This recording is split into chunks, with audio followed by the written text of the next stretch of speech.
Hello everyone and welcome back to Shadow Man Stories. I can picture some of you already in bed, maybe some of you just getting home from work. Wherever you are, whatever time it is, I'm glad you're here. If this helps you relax or sleep, please like and subscribe. It means a lot. Now, let's get you comfortable, and I'll tell you tonight's story.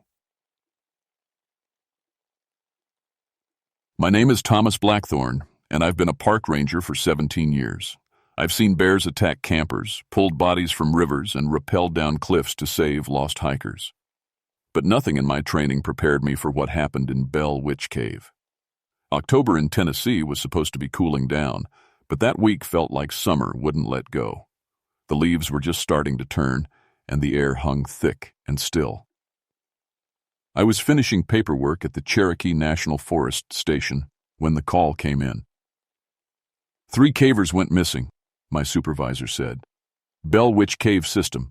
They were supposed to be out yesterday. I knew that cave. Every ranger in Tennessee did. Tourists came by the thousands to hear about the Bell Witch, some angry spirit that supposedly terrorized a family back in the 1800s. Most of the stories were nonsense, the kind of ghost tales that sold tickets and kept the local economy running. "I'll take Morrison with me," I told him. Jake Morrison was young but solid, good with ropes and not afraid of tight spaces. "Be careful down there," my supervisor said. "Weather's turning tonight." I grabbed my gear, ropes, lights, first aid kit, emergency oxygen, the same equipment that had helped me save 47 people over the years. Cave rescue was my specialty. I'd mapped over 200 miles of underground passages and never lost anyone I went down to find. The drive to Adams took 30 minutes. The cave entrance sat on private land, but we had rescue access. The owner, an old man named Pete, met us at the gate. "Those kids went down around noon yesterday," he said, wringing his hands. "Said they'd be back by evening. I should have stopped them. Bad feeling about this place lately."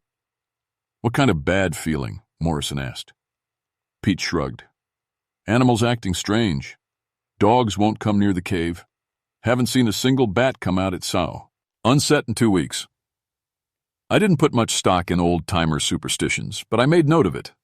Animals could sense things: gas leaks, unstable rock formations. The cave mouth yawned open like a hungry throat, 20 feet wide, disappearing into absolute darkness. The temperature dropped 10 degrees just standing at the entrance. Our breath came out in small puffs. "Equipment check," I said, going through the routine. "Lights, ropes, radio, emergency supplies." Morrison nodded. "All good. You really think they just got lost? Probably took a wrong turn, got scared, found a dry spot to wait it out." I clipped my headlamp on. "We'll have them out by dinner." But even as I said it, something felt wrong. The cave was too quiet. No dripping water, no echo of wind. It felt like the mountain was holding its breath.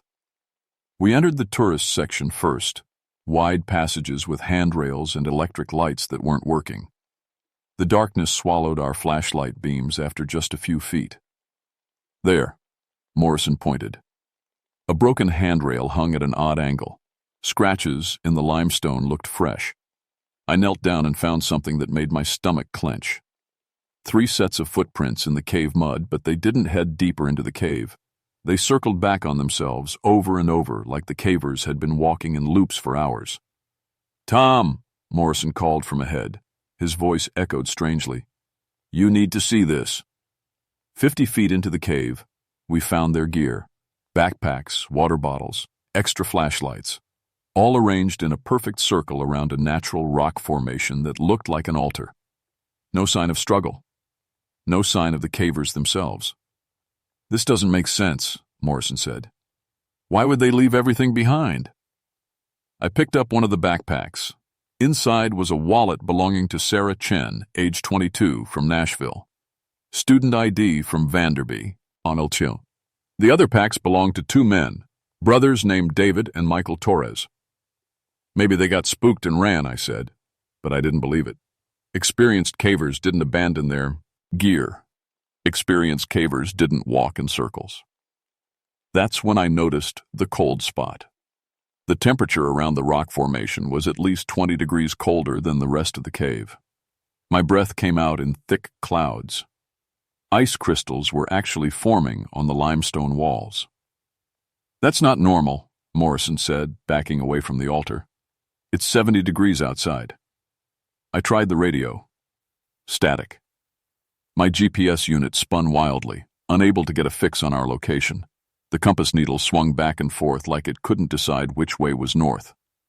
"Equipment malfunction," I said, but my voice sounded hollow.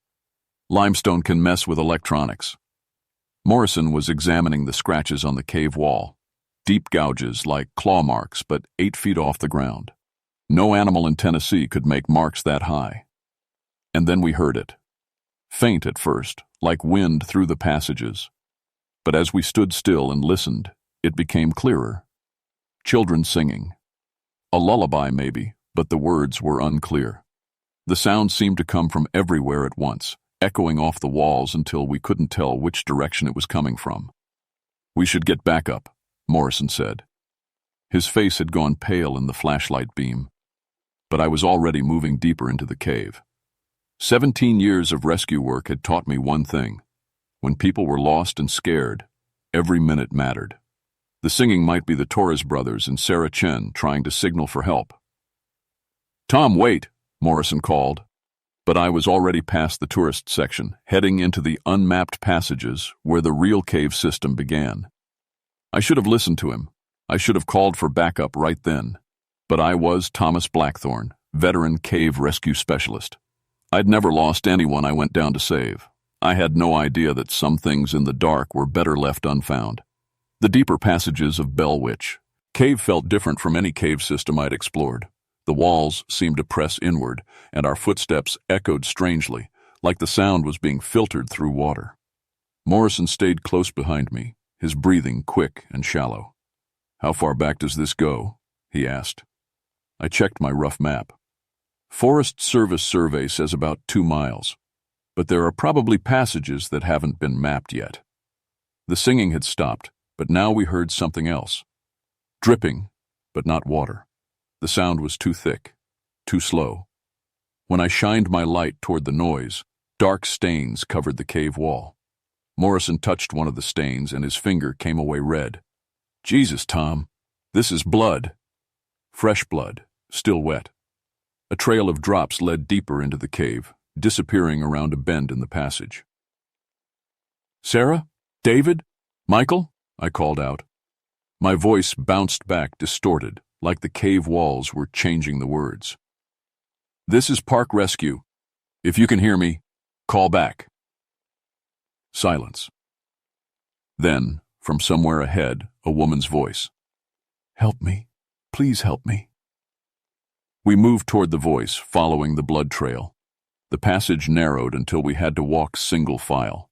The temperature kept dropping. Our lights began to dim, even though we'd put in fresh batteries that morning. "Tom," Morrison whispered. "I don't like this. Something's very wrong here." But the voice came again, weaker this time. "Help. Please." Around the next bend, we found her. Dr. Emily Watson sat propped against the cave wall, alive but barely conscious. I recognized her from newspaper articles, a local historian who'd written books about Tennessee folklore. She was maybe 60 years old, with gray hair and wire-rimmed glasses hanging crooked on her face. Blood covered her shirt, but when I examined her, I couldn't find any wounds. Her pulse was weak but steady. Her eyes stared straight ahead like she was looking at something we couldn't see. "Dr. Watson, can you hear me? What happened to the others?" She turned toward me slowly, and when she spoke, her voice had a strange accent, like people in bonds. Old movies from the 1800s. "She's coming back through the dark door," Watson said. "The feeding time is near. 162 years she's been waiting." "Who's coming back? Where are David, Michael, and Sarah?" Watson grabbed my wrist with surprising strength. Her fingers were ice cold. "You shouldn't have come here, Thomas Blackthorne. She knows you now. She knows your name." I'd never met Dr. Watson before. I had no idea how she knew who I was. Morrison was checking Watson's backpack. Inside were dozens of old papers, photocopied documents, and what looked like hand-drawn maps of the cave system. One paper caught my attention, a list of dates going back to 1821. "Tom, look at this," Morrison said. "It's a list of disappearances. People who went missing in this cave every 162 years, 1821, 1983. He looked up. "That's this year." I helped Watson to her feet, but she kept muttering in that strange, old-fashioned way. "The Bell Witch walks again. Sarah Bell, burned for her sins, buried in the deep places. She feeds on the living when the moon goes dark." "We need to get her out of here," I said. But when I tried to lead her back toward the entrance, she planted her feet and refused to move. "Cannot leave," she said. "She won't let us leave until the feeding is done. 13 souls she needs. 13 souls to walk the earth again." "Morrison, radio for backup," I said. But when he tried the radio, all we got was static mixed with what sounded like whispers. That's when we heard the scream. It came from deeper in the cave, a man's voice, full of pain and terror. Then suddenly it cut off, leaving only silence. "David? Michael?" I called out, but there was no answer. Morrison was shaking. "Tom, we need to get out of here. Now. Something killed those people, and it's still down here with us." But I couldn't leave. Not with people still missing, and not with Dr. Watson barely able to walk. I'd taken an oath to protect people in the forest, and that meant not abandoning anyone in trouble. "You take Watson back to the entrance," I told Morrison. "Get her medical attention and call for a full rescue team. I'm not leaving you alone down here." "That's an order." Morrison looked like he wanted to argue, but another scream echoed through the passages, closer this time. He nodded grimly and took Watson's arm. I watched their lights disappear around the bend, then turned deeper into the cave. Following the blood trail, following the sounds of something moving in the darkness ahead. My light was getting dimmer, and the cold was so intense that ice was forming on my breath. But I kept going because that's what I did. I saved people. I found the first body 20 minutes later. Jake Morrison hung from the cave ceiling 30 feet above the passage floor. His throat had been cut so deep that his head hung at an impossible angle. Blood still dripped from his body onto the limestone below. But that was impossible. Morrison had just left with Dr. Watson. I'd watched him walk away 10 minutes ago. I called his name anyway. "Jake! Jake, answer me!" From the darkness behind me came Morrison's voice. "Tom? Where are you? I can't see your light." I spun around, and there he was, Jake Morrison, alive and unharmed, walking toward me with Dr. Watson leaning against his shoulder. I looked up. The body hanging from the ceiling was gone. "Did you see?" I started, then stopped. The blood on the ground was real. The smell of death was real. But Morrison was standing right in front of me. "See what?" Morrison asked. "Tom, you look like you've seen a ghost." Dr. Watson lifted her head and smiled at me. For just a second, her face looked different, older, decayed. Her teeth were black and broken. "The feeding has begun," she said in that old-fashioned voice. "She's so very hungry, Thomas. So very hungry after all these years." Then Watson's face was normal again, and she was crying. "Please get me out of here, please. I just want to go home." I blinked hard, trying to clear my head. Maybe the cold and the darkness were getting to me. Maybe I was seeing things that weren't there. But as we started back toward the entrance, I could swear I heard something following us in the darkness. Something that breathed without lungs and walked without footsteps. Something that knew my name. Getting Dr. Watson back to the surface took 2 hours. She kept collapsing, muttering about Sarah Bell and the dark door. Morrison stayed quiet, but I could see the fear in his eyes every time our lights flickered. At the entrance, Pete, the cave owner, was waiting with 2 EMTs and Sheriff Bradley from Adams County. Watson was loaded into an ambulance, but before they drove away, she grabbed my shirt. "Don't go back down there," she whispered. "She's marked you now, Thomas. She knows about your sons." I'd never told Watson I had children. I'd never told her anything about my personal life. But she was delirious from trauma and exposure. People said strange things when they were in shock. Sheriff Bradley wanted a full report. 3 people still missing, 1 survivor found in an altered mental state, and no explanation for what had happened. Could be carbon monoxide poisoning, he suggested. Makes people hallucinate, act confused.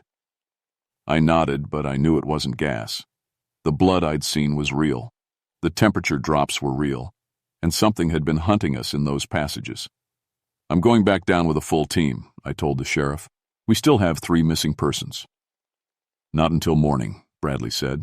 It's getting dark, and we don't need more people getting lost. But I couldn't wait until morning. Something in the cave was killing people, and every hour we delayed meant the Torres brothers and Sarah Chen had less chance of survival. After the sheriff left, I sat in my truck and studied Dr. Watson's research papers.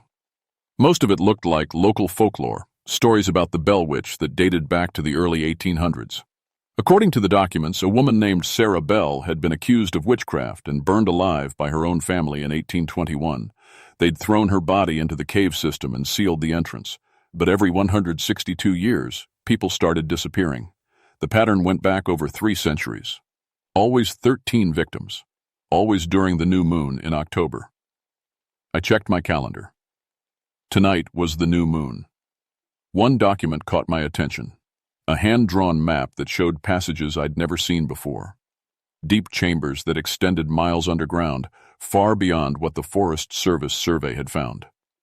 At the center of the map was a large chamber marked the feeding ground. Morrison appeared at my truck window. Sheriff's gone. What's the real plan? We're going back down. Tonight. Tom, I have a bad feeling about this. What Watson said about 13 souls. What if it's true? You believe in ghost stories now? Morrison was quiet for a moment. I believe in what I saw down there. The blood on the walls, the temperature drops, your equipment malfunctioning. Something's killing people in that cave. I couldn't argue with that. Then we go down, armed and ready. Full rescue protocol. We find the Torres brothers and Sarah Chen, and we get them out. We gathered more equipment, additional lights, climbing gear, emergency flares. I also brought something that wasn't standard rescue equipment, my grandfather's Iron Cross, which he'd carried in World War II. I'd never been religious, but after seeing Watson's terrified face, I wanted all the protection I could get. At 9 p.m., we descended back into Bell Witch Cave. This time I carried Watson's map along with the official survey. We moved past the tourist section, past the blood-stained walls, deeper into piazzas, passages that seemed to twist and turn in ways that didn't match the map. Temperature's dropping again, Morrison said. His breath came out in white puffs. We found the first of the missing, cavers an hour into the descent. Sarah Chen hung chained to the wall of a narrow passage, unconscious but alive. Her wrists were raw from the iron shackles and she was barely breathing. Sarah? Sarah, can you hear me? I checked her pulse. Weak but steady. She opened her eyes and screamed when she saw us. She's coming back, you have to run. I tried to break the chains, but they were old iron, thick and solid. Morrison worked on them with bolt cutters while I tried to calm Sarah down. Where are David and Michael? What happened to you? The witch took them, Sarah gasped. She needs 13 souls to come back to life. She's been feeding on people for hundreds of years, getting stronger. Tonight she completes the ritual. Who took them? Sarah, there's no witch. Someone's holding you here, but it's a person, a criminal. Sarah stared at me like I was insane. You don't understand. She's not human anymore. She's been dead for over a century, but she's been growing stronger every time someone dies in this cave. Tonight she takes her final form. Morrison got the chains loose, and we helped Sarah to her feet. She was weak from blood loss and dehydration, but she could walk. We have to find David and Michael, I said. They're dead, Sarah whispered. I watched her drain the life out of them. But she kept me alive because... She looked at me with wide, frightened eyes. Because she said someone special was coming. Someone named Thomas Blackthorne. The cold feeling in my stomach spread to my chest. How does she know my name? She knows everything about you, about your divorce, about your sons Jeremy and Marcus. She said she's been waiting for you specifically. She said you have something she needs. I'd never told Sarah about my children or my divorce. I'd never met her before tonight. But somehow she knew details about my life that I'd never shared with anyone. Morrison was checking his equipment. "Tom, the radio's completely dead now. And look at this." He showed me his flashlight. The beam was dimming, even though we'd just put in fresh batteries. From somewhere deeper in the cave came the sound of children singing, the same lullaby we'd heard before, but now I could make out the words, Sarah Bell, sleeping in the ground, Sarah Bell, never will be found.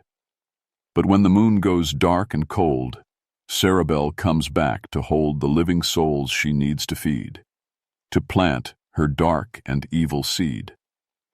"That's not possible," Morrison said. "Kids can't be down here." But Sarah Chen was shaking. "Those aren't children. That's her voice. She can sound like anyone she wants. She's been calling to people in the forest for decades, luring them into the cave." The singing stopped, and a woman's voice echoed through the passages, not shouting, but somehow perfectly clear, as if she were standing right next to us. "Thomas Blackthorne, I've been waiting such a long time to meet you. Come to the feeding ground. Come see what I've prepared." My grandfather's iron cross felt warm against my chest. Sarah noticed it and grabbed my arm. "Iron," she said. "That's good. She can't touch iron directly. But Thomas, you don't understand what you're dealing with. She's not just a ghost. She's something that's been feeding on death and fear for almost 2 centuries. She's become something much worse than human." The temperature dropped so fast that frost formed on the cave walls. Our lights dimmed to almost nothing. And from the darkness ahead came the sound of footsteps, slow, deliberate, coming closer. "She's here," Sarah whispered. "God help us. She's here." The footsteps stopped just outside the range of our dying flashlights. Something breathed in the darkness, long, rasping inhalations that sounded like air being drawn through a broken windpipe. "Thomas," the voice said, and it was beautiful, like a young woman calling to her lover. "I've prepared such wonderful things for you to see." A pale hand emerged from the blackness, beckoning. The fingers were too long, with nails like black glass. Behind the hand came a woman in a rotted burial dress from the 1800s. She might have been beautiful once, but now her skin was the color of old bone. Her dark hair hung in wet strings around a face with holes where her eyes should have been. Sarah Chen screamed and pressed against the cave wall. Morrison raised his bolt cutters like a weapon, but his hands were shaking so badly he could barely hold them. The thing that had been Sarah Bell smiled, showing teeth like broken pottery. 17 years you've been coming into my forest, Thomas. 17 years I've watched you save people from my domain. Did you really think those were accidents? The hikers who fell from cliffs, the campers who drowned in the river, the children who got lost in the woods. Her laugh sounded like wind through dead leaves. I've been feeding on your rescues for years. Every person you saved, I took 2 more. You're lying. But even as I said it, I remembered. The unusual number of accidents in Cherokee National Forest, the missing persons cases that never got solved, the feeling that something was watching me during night searches. Your brother Michael, the Bell Witch continued. Such a tragedy, that mining accident. He called your name as the tunnel collapsed, called for his big brother to save him. My blood turned to ice water. No one knew that Michael had called my name before he died. I'd been the only one close enough to hear it, and I'd never told anyone. Not my wife, not the investigators, not the grief counselor. I was there, Thomas. I whispered in his ear as the rocks fell. I told him you weren't coming fast enough. I made sure he suffered. I lunged forward, but Morrison grabbed my arm. Tom, don't. That's what she wants. The Bell Witch laughed again. Such a devoted partner. Too bad he's already dead. Morrison turned to look at me, confused. Tom, What is she talking about? I'm right here. But when I looked at him, really looked, I saw the gaping wound across his throat. Blood soaked his shirt front. His eyes were glazed and empty. "You've been talking to his corpse for the last hour," the Bell Witch said. "I killed him the moment you entered the lower cave. Everything he's said, every word, has been me speaking through his dead mouth." Morrison's body collapsed. Real Morrison, not the puppet I'd been talking to. His skin was cold and waxy, and he'd been dead for hours. "Jake!" I dropped to my knees beside him, but there was no pulse, no breath. The wound in his throat was already starting to smell. Sarah Chen was sobbing. "She can control the dead. She can make them walk and talk and seem alive. How many of the people in your life are really dead, Thomas? How many are just her puppets?" The Bell Witch stepped closer, and I could smell her, like flowers rotting in a cemetery. "Your ex-wife Sarah called you last week, didn't she? Asked about taking Jeremy and Marcus for an extra weekend?" Strange how her voice sounded different, a little distant. I remembered the phone call. Sarah had sounded tired, maybe sick, but she definitely wanted to keep the boys longer. "Where are my sons?" I stood up, holding the iron cross in front of me. The Bell Witch hissed and stepped back from the cross, but she was still smiling. "Safe, for now. But midnight is coming, Thomas. The new moon reaches its darkest point, and I need 13 souls to complete my resurrection. I have 12 already." 12? "The Torres brothers. Your partner, Morrison. Dr. Watson. Oh yes, she died in the ambulance, though her body doesn't know it yet. The EMT who treated her. The sheriff who came to investigate. 3 hikers I took last week, and 2 children who got lost and... You're the cave entrance yesterday." Her smile widened. "Your sons make 12. You're the 13th. The cave around us began to change. The walls stretched upward, opening into a vast, underground chamber I'd never seen before. Ancient symbols covered the limestone, carved deep and filled with what looked like dried blood. In the center of the chamber was a stone altar, and chained around it were the bodies she'd described. I saw the Torres brothers, drained of blood but somehow still moving. I saw Dr. Watson, her throat cut but her eyes tracking my movement, and there, chained to the far side of the altar, were Jeremy and Marcus. My sons were 13 and 15.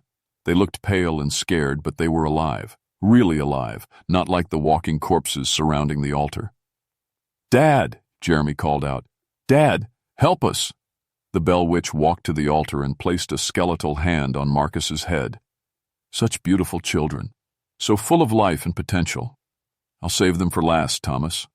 Let you watch as I drain every drop of their young blood to fuel my return to the living world. Let them go." I stepped forward, still holding the iron cross. "Take me instead. I'm the one you really want." "Oh, but I am taking you, all of you. You see, Thomas, I don't just need your death. I need your despair. I need you to understand that everything you've tried to protect, everyone you've tried to save, was always mine to take." The dead bodies around the altar began to move, standing and turning toward me. Morrison stepped up beside the Bell Witch, his throat wound, gaping open. "She's right, Tom," Morrison's corpse said in the witch's voice. "You never saved anyone. You just delayed their deaths, made them suffer longer." But Sarah Chen grabbed my arm. "The iron cross. It's hurting her. Look." Where my cross caught the light, the Bell Witch's form flickered. She was less solid, more like smoke and shadow. "Iron can bind her," Sarah said. "If you can get it to the altar, to the center of her power." The Bell Witch shrieked, and the sound was so loud it felt lead, like knives in my ears. The dead began shambling toward us, but they moved slowly, clumsily. I ran for the altar. Behind me, I heard Sarah screaming as the corpses caught her. But I kept running, clutching the iron cross, heading for my sons and the stone slab where Sarah Bell had built her power for over a century. This was it. Everything came down to the next few minutes. Save my boys and stop a monster, or watch everyone I loved die while an ancient evil walked the earth again. I'd been a park ranger for 17 years. I'd saved 47 people. but I'd never faced anything like this. I reached the altar as the midnight hour struck. Some invisible clock in the cave began chiming, and with each toll, the bell witch grew more solid, more real. Jeremy and Marcus were chained to iron rings set into the stone. The metal was old and thick, impossible to break with my bare hands. But iron was also the one thing that could hurt the witch. "Dad, hurry," Marcus gasped. "She's getting stronger." The bell witch stood on the opposite side of the altar, no longer flickering. Her burial dress had changed to a flowing black gown, and her dead eyes now burned with red light. She was becoming beautiful again, the way she must have looked in life before her family burned her alive. "You cannot stop this," she said, and her voice now carried the authority of centuries. "I have fed on fear and death for 162 years. I have grown beyond what I was in life. I am eternal." Around us, the corpses closed in. Morrison, the Torres brothers, Dr. Watson, all walking with the jerky movements of marionettes. But they couldn't come too close to the altar because of the iron chains holding my sons. I pressed my grandfather's cross against the stone, and the bell witch screamed. Where the iron touched her altar, the carved symbols began to crack and crumble. "Stop," she snarled. "You don't understand what you're destroying. I am justice. I am vengeance against those who wronged me." "You're a murderer who's been killing innocent people for 200 years, I said, grinding the cross harder against the stone. More symbols cracked. The witch's form began to flicker again, less solid. But then she smiled. "Your cross has power, Thomas. But not enough. You need more iron to truly hurt me. Much more." She gestured, and the corpses shambled forward. Not toward me, but toward Jeremy and Marcus. Dead hands reached for my sons' throats. I had to make a choice. Keep destroying the altar, or save my boys from the walking dead. I chose my sons. I left the altar and threw myself between the corpses and my children, swinging the cross like a weapon. Where it touched dead flesh, the bodies fell and didn't get back up. But behind me, the bell witch was healing the altar. The cracked symbols were reforming, and her power was returning. "Foolish," she laughed. "You could have had quick deaths. Now you'll all suffer as I drain your souls slowly." That's when I noticed something. The chains holding Jeremy and Marcus weren't just iron. They were old iron, the kind that had been blessed and consecrated, the same kind of iron my grandfather had told me about from the old country, where people knew how to fight things that shouldn't exist. I grabbed the chain holding Jeremy and pulled with all my strength. The old metal was corroded and brittle. It broke free from the stone with a grinding crack. "Dad, what are you doing?" Jeremy asked. "Trust me," I said, and began wrapping the iron chain around my fist. The bell witch realized what I was planning. "No! You cannot!" She lunged across the altar, moving faster than anything human could move. But I was already swinging the chain. Blessed iron, consecrated and pure, struck her across the face. The scream that followed shattered stalactites. The witch's beautiful form dissolved into smoke and shadow, then reformed as the rotting corpse she'd been earlier. "This will not end me," she shrieked. "I am bound to this place. Even if you destroy my current form, I will return." "Maybe," I said, wrapping more chain around my arms. "But not today." I dove on top of her, driving the iron chain into her chest, her throat, her face.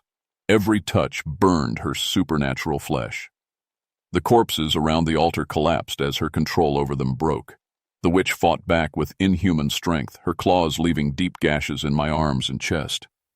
But the blessed iron was doing its work. Her form was breaking apart, becoming less and less solid.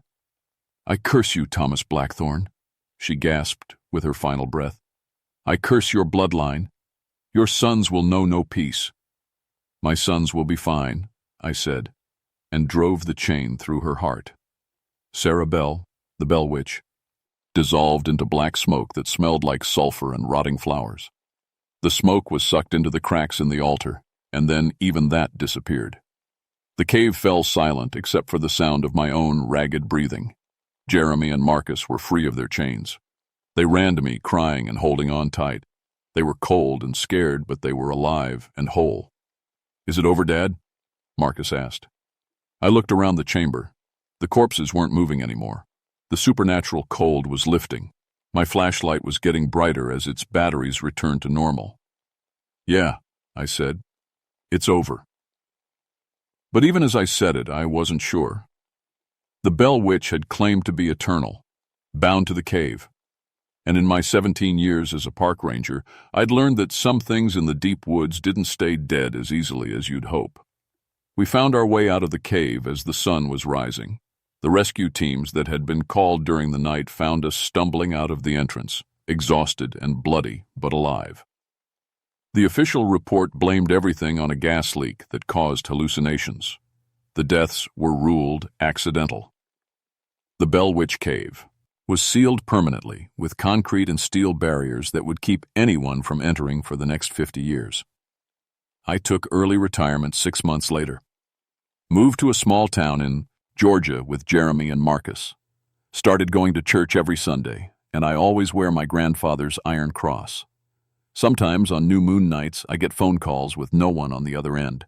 Sometimes I hear children singing lullabies in the woods behind our house.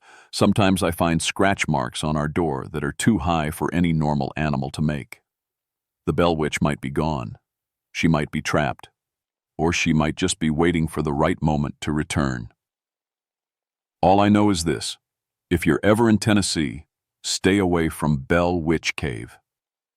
Some legends exist because they're true, and some doors, once opened, are very hard to close again. My name is Thomas Blackthorne, and I used to be a park ranger. Now I'm just a father trying to keep his children safe from the darkness that still remembers my name.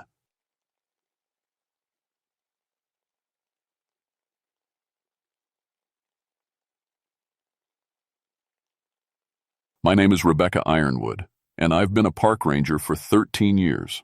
I know these mountains like the back of my hand. The Nantahala National Forest in North Carolina has been my home and my job since I was 22 years old. I track bears, help lost hikers, and deal with problem animals. But I never believed in monsters. That changed in December 1954. It started with dead cows. 47 animals killed in 2 weeks across 3 counties. The local farmers were scared and angry. They called the Forest Service, and my boss sent me to figure out what was killing their livestock. I drove my truck up the winding mountain roads to the Morrison farm. Snow covered everything like a thick white blanket. 2 feet of it, the heaviest snowfall we'd seen in years. The cold bit at my face when I got out of the truck. "Thank God you're here," said Jim Morrison, a thin man with worried eyes. "That thing killed 3 more of my cows last night." He led me to the pasture behind his house. What I saw there made my stomach turn. The cows lay in the snow, but they looked wrong. Their bodies were pale white, like all the blood had been drained out of them. Clean cuts on their necks and bellies showed where something had taken their organs. "What kind of animal does this?" Morrison asked. I knelt down and studied the bodies. In my 13 years as a ranger, I'd seen bear attacks, wild dog kills, even the work of escaped big cats from private owners. This was different. Too clean. Too careful. "I don't know yet," I told him. "But I'll find out." That's when I saw the tracks in the snow. Paw prints bigger than my hand, 6 inches across with deep claw marks. They looked like they came from a massive cat, but that was impossible. There hadn't been mountain lions in these parts for over 50 years. And even if there were, these tracks were too big. I followed them across the past. They led to a steep rock wall that went straight up about 30 feet. The tracks went right to the base of the cliff and then just stopped. I looked up the sheer rock face. No way any animal could climb that. But somehow, the tracks picked up again at the top of the cliff. I drove back to my ranger station as the sun was setting. The small log cabin sat alone in the woods, 35 miles from the nearest town. I'd always liked being by myself out here, but tonight the silence felt heavy. I made coffee and spread out maps on my desk. I marked where each animal had been killed. The attacks formed a rough circle around Bladenboro Mountain, the highest peak in this part of the forest. Local Cherokee people had always avoided that mountain. They called it a sacred place. My radio crackled to life. "Rebecca, you there?" It was Carl Hutchins, another ranger who worked the Northern District. "I'm here, Carl. What's up?" "Heard you're looking into those livestock kills. Thought you should know. I've seen this before." That got my attention. "What do you mean? Can I come over? This isn't something I want to talk about on the radio." An hour later, Carl knocked on my door. He was a big man with gray hair and 25 years of experience in these mountains. If Carl Hutchins was worried about something, I needed to listen. He sat down at my kitchen table and poured himself coffee. His hand shook a little as he lifted the cup. "This happened in 1924, he said quietly. "Before my time. But I read all the old reports when I started this job. 37 animals killed in 3 weeks. Same pattern, same methods. What stopped it? Winter ended. The killing just stopped." He looked out my window at the dark forest. "But there's something else. It happened again in 1894 and 1864. Same 30-year pattern, same area around Bladenboro Mountain." My coffee suddenly teeped and acid bitter. "That's impossible, Carl." "I know how it sounds, but I've been keeping track." He pulled out a worn notebook and opened it. "Every 30 years when we get a bad winter with heavy snow, the killing starts. And Rebecca," he paused, "it's not just animals." The wind picked up outside, making the cabin walls creak. "What do you mean?" "In 1924, 3 people died, trappers and hunters who went up the mountain during the attacks. Bodies found drained of blood, just like the animals." His voice dropped to a whisper. "I think it's happening again." The next morning, I hiked up to check the Morrison farm again. The snow crunched under my boots and my breath came out in white puffs. I carried my tranquilizer rifle just in case. I'd decided that whatever was killing these animals, it had to be some kind of big cat, maybe a cougar that had wandered down from Canada. But when I got to the farm, I found something that made my blood run cold. The Morrisons' hunting dog, a big German shepherd named Duke, was hanging from a tree, 15 feet up, caught in the branches like someone had thrown him there. The dog's body was completely white, drained of blood, just like the cow's. I called up to Jim Morrison. "Get me a ladder." When I climbed up to get Duke's body down, I saw huge claw marks in the tree bark. 4 parallel scratches that went all the way up to where the dog hung. Each mark was as deep as my finger. "What could do this?" Morrison whispered as we lowered the dog's body. I didn't answer because I didn't know. The claw marks were 20 feet up the tree trunk. No normal animal could reach that high. That afternoon, I got a call that made everything worse. Benjamin Tucker, an old trapper who lived alone in a cabin near Bladenboro Mountain, hadn't been seen for 3 days. His nearest neighbor found Tucker's door hanging open and blood on the cabin floor. I drove up the mountain road as far as I could, then hiked the last 2 miles on snowshoes. Tucker's cabin sat in a clearing surrounded by thick rhododendron bushes. The front door hung off it. Hinges, and the inside looked like a tornado had hit it. Furniture was smashed. Deep claw marks gouged the log walls. Blood splattered the floor and walls in dark red streaks, but no body. I followed a blood trail from the cabin into the rhododendron thicket. The bushes were so thick I had to crawl on my hands and knees to follow it. Branches scratched my face and caught my clothes. The blood trail led deeper and deeper into the mountain wilderness. After 20 minutes of crawling, I came to a small clearing. I looked up and felt my heart stop. Benjamin Tucker hung from a tree branch 25 feet above me. His body swayed gently in the wind, completely white and drained of blood. But the worst part was how he got there. The nearest branch I could climb was 15 feet away. Nothing could have carried a full-grown man up there. Nothing natural. I radioed for help and waited for the rescue team to arrive. But as I sat in that clearing, watching Tucker's body swing in the tree, I felt eyes watching me. I turned in a slow circle, scanning the dark woods around me. That's when I saw them. 2 yellow eyes, bright as headlights, staring at me from the tree line. They were 8 feet off the ground, too big and too high for any normal animal. The eyes watched me for maybe 10 seconds. Then they blinked and disappeared. My hands were shaking as I checked my rifle. I told myself it was just the cold, but I knew better. Something was out there in those woods. Something that could climb impossible heights and drain the blood from its victims. Something that was watching me.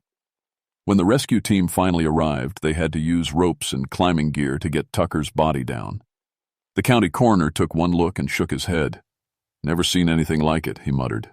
"It's like something just emptied him out." That night, Carl came to my cabin again. We sat by the fire, both of us jumping at every sound from outside. "I went to see Joseph Swimmer today," Carl said. Joseph was a Cherokee elder who lived on the reservation, about an hour's drive from here. "What did he say?"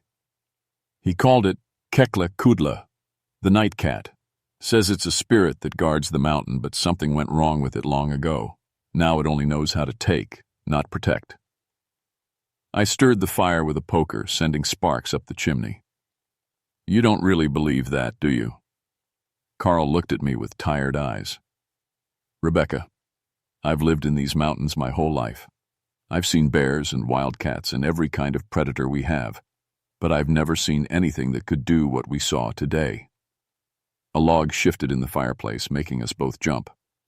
"There's something else," Carl said quietly. "Joseph told me the night cat feeds on life force to survive the hard winters. It needs to kill every 48 hours, or it gets weaker." "When did it last kill?" "Tucker was 3 days ago. Before that, those cows at Morrison's place were 2 days before Tucker." Carl did the math in his head.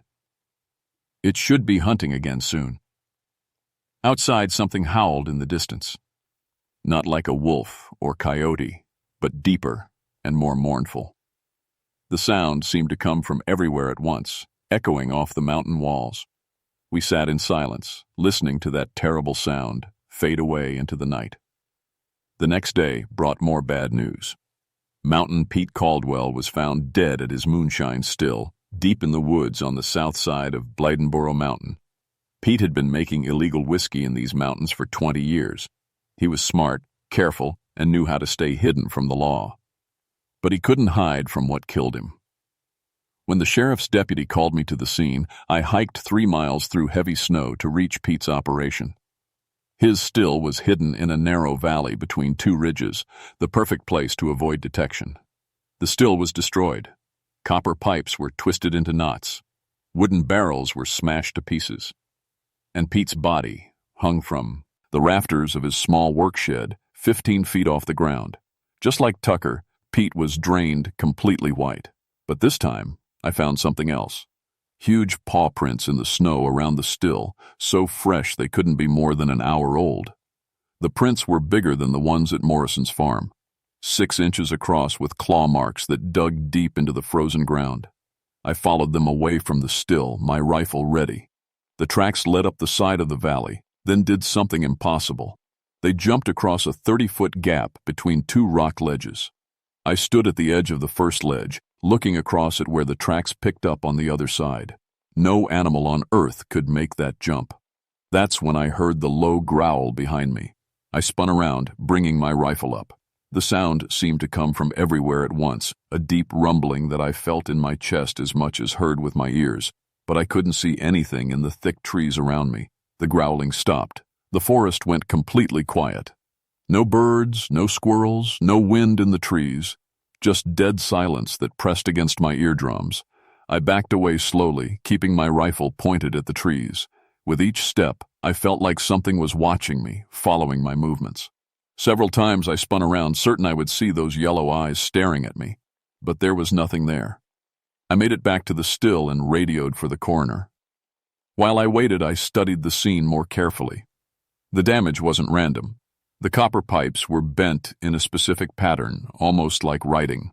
The broken barrels were arranged in a rough circle around where Pete's body had hung. It looked almost ritual. When the coroner arrived with his team, I helped them get Pete's body down. Doc Harrison had been the county coroner for 15 years. He'd seen every kind of death these mountains could dish out. "This makes 3, he said quietly as he examined the body. "All drained of blood, all found hanging in trees. Rebecca, what kind of animal are we dealing with?" "I don't know, Doc, but I'm Going to find out. That evening, I went to see Joseph Swimmer on the Cherokee Reservation. His small house sat at the end of a dirt road surrounded by old oak trees. Joseph was 83 years old and had lived on this land his entire life. He invited me in for coffee and listened quietly as I told him about the killings. When I finished, he sat in silence for a long time, staring into his fireplace. "My grandfather told me stories about the night cat," he finally said. "Long ago, it protected our hunting grounds from those who would take too much. It kept the balance. What changed? White settlers came. They drove my people from the mountain. The night cat had no one left to protect, so it began to protect itself." His old hands wrapped around his coffee cup. It learned to feed on life itself. Now it only knows hunger. How do we stop it? Joseph looked at me with sad eyes. "You cannot kill a spirit, Rebecca. You can only try to make peace with it. People are dying. I have to do something. Then be very careful. The night cat is strongest during the hungry months when snow covers the mountain, and it is learning to hunt people instead of animals." I drove back to my cabin as darkness fell. The mountain road was treacherous with ice and snow, but I'd driven it so many times I could do it with my eyes closed. But tonight, something was different. My truck headlights picked up movement in the trees alongside the road, something big, keeping pace with my vehicle. I slowed down and tried to get a better look, but whatever it was stayed just out of sight. Then I saw the eyes again. Those same yellow eyes, glowing in my headlights for just a second before disappearing. But this time, they were ahead of me on the road. I hit the brakes and skidded to a stop. My headlights lit up empty road stretching into the darkness. Nothing there. But I could feel it watching. Emmy. I drove the rest of the way home with my rifle on the seat next to me and my eyes constantly checking the mirrors. When I finally reached my cabin, I backed the truck right up to the front door and ran inside. I double-checked all the locks and pulled the curtains closed. Then I sat by the window with my rifle, watching the dark woods around my cabin. At midnight, I heard it. That same mournful howl I'd heard the night before, but closer now. Much closer. It seemed to circle my cabin, moving through the trees like a ghost. The howling went on for 3 hours. Every time I thought it had moved away, it would come back, closer than before. By 3 a.m, it sounded like it was right outside my door. But when dawn came and I looked outside, there were no tracks in the snow around my cabin, no sign that anything had been there at all, except for the deep claw marks scraped into my front door. 4 parallel scratches, just like the ones I'd found on the trees where the bodies hung. The night cat had paid me a visit. Carl arrived at my cabin the next morning with supplies and a grim expression. He took one look at the claw marks on my door and whistled low. "It's marking you," he said. "Whatever this thing is, it knows you're hunting it." We spent the morning planning our next move. The killings followed a pattern, every 48 hours, always near Bladenboro Mountain. If we were right, the creature would hunt again tonight. "We need to set a trap," I said, spreading a map on my kitchen table. "Force it to come to us." Carl pointed to Tucker's abandoned cabin on the map. "Here, it's isolated, and the creature has already killed there. It might come back."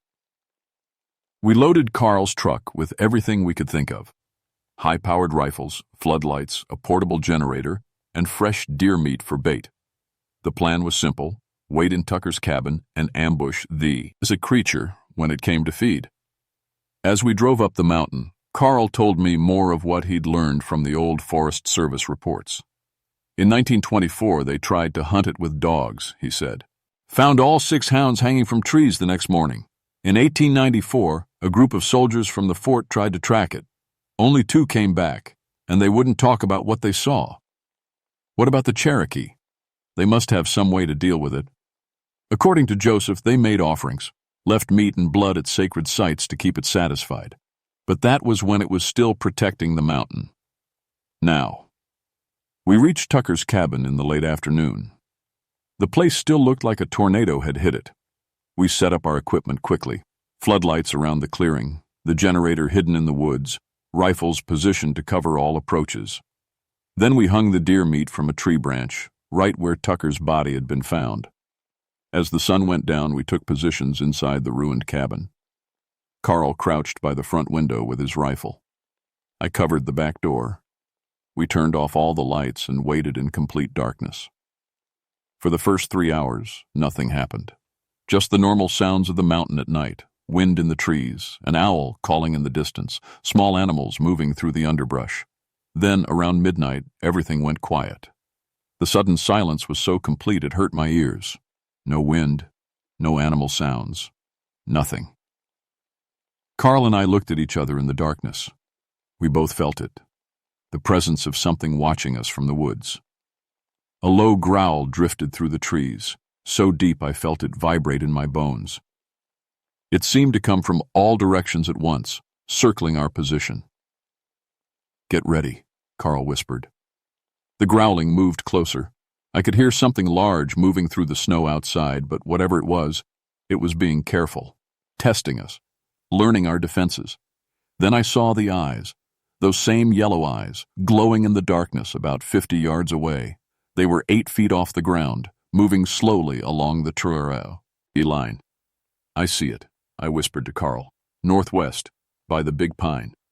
Carl aimed his rifle at the eyes. On 3, 1, 2, the eyes disappeared. For several seconds, we saw nothing. Then the creature burst from the trees at incredible speed, running straight for our cabin on 4 legs. In the starlight, I caught a glimpse of something massive and black, bigger than any mountain lion I'd ever seen. Carl opened fire first, his rifle flashing in the darkness. I squeezed my trigger and felt the weapon kick against my shoulder. We both kept firing until our magazines were empty, but our bullets seemed to pass right through the creature without slowing it down. The thing hit the side of our cabin like a cannonball. The entire building shook, and part of the roof collapsed. Through the hole above us, a massive black shape dropped into the cabin. I got my first clear look at the nightcat. It was huge, 9 feet long from nose to tail, standing 4 feet high at the shoulder. Its fur was so black it seemed to absorb light. But it was the eyes that froze my blood. Yellow as molten gold, filled with an intelligence that was definitely not animal. The creature looked directly at me and spoke. "You take from mountain," it said in a voice like grinding stone. "Mountain takes from you." Carl raised his rifle again, but the nightcat moved faster than anything I'd ever seen. One massive paw swept out and caught Carl in the chest, sending him flying across the cabin. I heard his neck snap when he hit the wall. The creature turned its attention back to me. I fumbled for fresh ammunition, but my hands were shaking so badly I dropped the bullets. 13 winters you walk here," the nightcat said, patting closer. "Take fish from streams, take trees from slopes, take, always take." "I'm a ranger," I whispered. "I protect this place. You protect nothing." Its voice was getting deeper, more alien. "You serve those who destroy." The nightcat crouched, ready to spring. I closed my eyes and waited for death. Instead, I heard a voice calling my name. "Rebecca, this way!" I opened my eyes and saw Joseph Swimmer standing in the doorway of the cabin. The old Cherokee man held a burning torch in one hand and a leather pouch in the other. "Come to me," he said calmly, "but do not run." I backed toward Joseph, keeping my eyes on the nightcat. The creature watched me move but didn't attack. Its yellow eyes were fixed on the torch in Joseph's hand. When I reached the doorway, Joseph grabbed my arm and pulled me outside. "Run now," he said, "to the sacred stones." We ran through the snow toward a circle of ancient standing stones about half a mile from Tucker's cabin. I'd seen the stone circle before during my patrols, but never paid much attention to it. Now, with the nightcat howling behind us, those stones represented our only hope of survival. The creature followed us through the forest, sometimes running on the ground, sometimes leaping through the treetops. I could hear its claws scraping against bark as it jumped from tree to tree, keeping pace with us easily. We reached the stone circle just as my lungs were about to burst. The moment we crossed into the ring of ancient stones, I felt something change. The air itself felt thicker, charged with invisible power. Behind us, the nightcat crashed to the edge of the circle and stopped.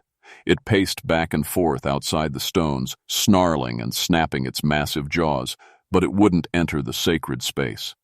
"Sacred ground," Joseph explained, breathing hard. "Even corrupted spirits must respect the old places." The night cat settled down outside the stones and fixed its burning eyes on us. When it spoke again, its voice was different, sadder, more human. "I remember when your people first came to this mountain," it said. "They made promises, said they would take only what they needed." Joseph stepped forward. "The promises were broken long ago, old one, but not by this woman. She serves the promise breakers." "No," Joseph said firmly. "She serves the mountain itself. Look into her heart and see." The night cat stared at me for a long moment. I felt something touch my mind, cold and ancient, sorting through my memories. It saw my years of protecting wildlife, fighting poachers, cleaning up after careless hikers. It saw my genuine love for these mountains. "She is different," the creature finally admitted. "Yes," Joseph agreed. "And she can help you find balance again. But only if you stop the killing." What happened next changed everything. Joseph opened his leather pouch and poured a circle of tobacco around the standing stones. Then he began to sing in Cherokee, a song so old it seemed to make the very rocks hum with power. The night cat listened to the ancient song, and slowly its massive form began to shrink. The black fur faded to gray, then to mist. What remained was something that might have been a very large mountain lion, but with those same intelligent yellow eyes. "Long have I guarded this mountain," it said, its voice now softer but still not quite human. But the hunger grew stronger than the purpose. I forgot why I was here. Joseph's song ended. In the silence that followed, I could hear my own heartbeat. "You can remember," I said carefully. "You can protect the mountain without killing innocent people." The creature, I couldn't think of it as just an animal anymore, tilted its massive head. "And if the destroyers come? If they bring their machines to tear down the trees and poison the streams? Then we stop them together, legally if possible, other ways if necessary." Joseph smiled. "She offers partnership, old one. Human law and spirit power, working as one." The night cat padded closer to the edge of the stone circle. "There would be conditions." "Name them." "You must come to this place once each sun. Bring an offering of your own blood, freely given. Let me taste your commitment to the mountain's protection." I thought about it. A few drops of blood 4 times a year seemed like a small price to pay for ending the killings. "I agree. And you must never leave these mountains. Your life force is now tied to this place. If you try to go far from here, you will weaken and die." That was a bigger commitment. But looking around at the snow-covered peaks and dark forests, I realized I'd never wanted to leave anyway. "I agree to that too." The night cat's form shimmered, becoming solid again. "Then let us seal the pact." Joseph handed me a small knife from his pouch. Following his whispered instructions, I cut my palm and let several drops of blood fall onto the ancient stones. Where the blood touched the rock, it seemed to be absorbed, leaving faint red stains that glowed in the torchlight. The night cat approached the stones and touched its nose to the blood. When it pulled back, its eyes had changed from yellow to deep green, the color of old-growth forest. "It is done," the creature said. "I will guard the high places. You will guard the low places. Together we will keep the mountain safe." The next morning I hiked back to Tucker's cabin to collect Carl's body. The night cat was gone, but I could feel it watching from somewhere high above. Carl deserved a proper burial, and his family deserved to know he died protecting these mountains. The official report listed the deaths as bear attacks during an unusually harsh winter. The fictional rogue bear was supposedly tracked and destroyed by wildlife management. No mention was made of supernatural creatures or ancient Cherokee spirits. Over the next few months, the livestock killings stopped completely. Several planned logging operations in the area were mysteriously sabotaged. Equipment failures, supply problems, worker accidents that were never quite serious enough to cause real harm but effective enough to drive the companies away. I kept my end of the bargain. 4 times a year I hiked to the Stone Circle and made my offering. Each time, the Nightcat appeared to accept the blood and share information about threats to the mountain. Poachers, illegal dumpers, developers looking for new sites. Nothing escaped its notice from the high peaks. My hair started turning white within a year of making the pact. People assumed it was from the stress of losing Carl, and I let them think that. I aged faster than I should have, but I also gained abilities I'd never expected. I could track any animal in the forest just by thinking about it. Wildlife trusted me completely. Even angry bears would calm down when I approached. Most importantly, I could sense supernatural threats throughout the entire mountain region. There were other things out there, other spirits and creatures that most people never saw. Part of my job now was making sure they stayed hidden and the human world stayed safe. The Forest Service promoted me to Senior Wildlife Specialist and gave me authority over a much larger territory. They thought my success in solving the livestock problem proved my expertise, if they only knew the truth. But some people suspected. Joseph Swimmer visited me regularly, bringing traditional tobacco and sage for my seasonal ceremonies. He taught me Cherokee words for the old spirits and showed me how to recognize the signs when the supernatural world was stirring. "You walk between 2 worlds now," he told me one evening as we sat by my fireplace. "Human and spirit. It is a heavy burden." "Someone has to carry it," I replied, watching the flames dance. "Better me than someone who might use the power wrongly." Outside, I heard the distant cry of the Nightcat calling from Bladenboro Mountain. After 2 years, I'd learned to interpret its different calls. This one meant all was well. The mountain was safe for another night. I picked up my ranger log and made my daily entry. All quiet, no incidents to report. Wildlife population stable. Just another normal day in the Nantahala National Forest. But sometimes, late at night, I stand on my cabin porch and look up at the dark peaks towering above me. Up there, something ancient and powerful keeps watch over the wilderness. And down here, I do my part to make sure the 2 worlds, human and spirit, stay in balance. The mountains have many secrets. I'm just the keeper of one of them, and that's a responsibility I'll carry until the day I die.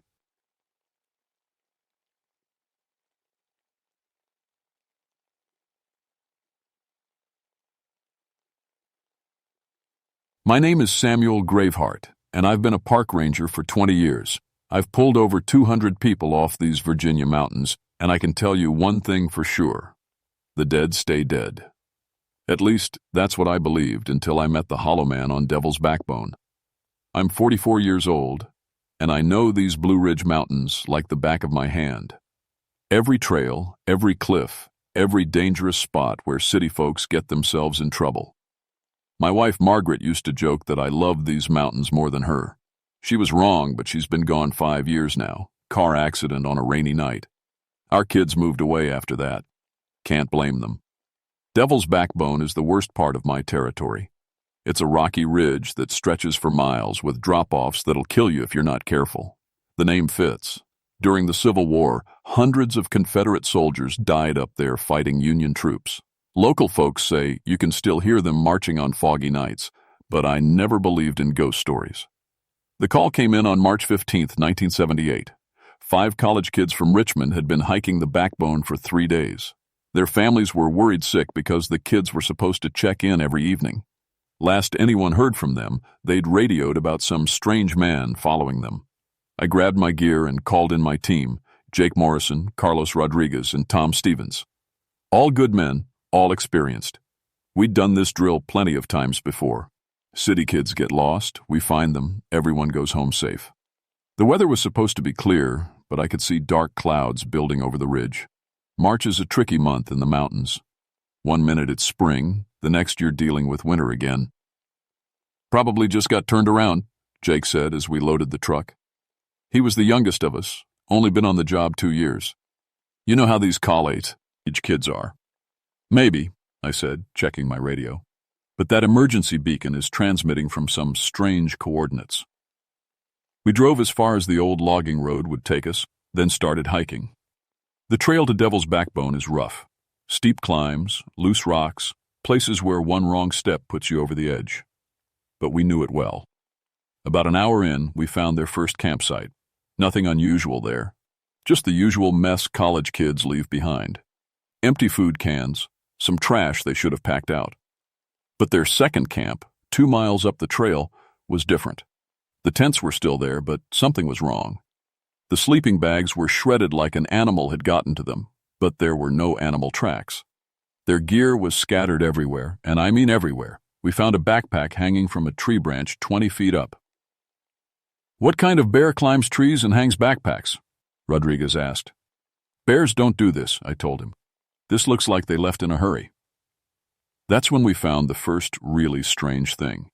The emergency beacon, the one that was supposed to be with the kids, was stuck in the rock face of a cliff about 100 feet up, not near the cliff, in it, like someone had shoved it right through solid stone. "That's impossible," Stevens said, staring up at it through his binoculars. "There's no climbing gear up there, no ropes. How'd it get there?" I was wondering the same thing. The beacon was still beeping, still sending out its signal, but my GPS said we were standing in the middle of the Atlantic Ocean. "Equipment's acting up," Jake said, tapping his GPS. "Mine says we're in Canada." We were all having the same problem.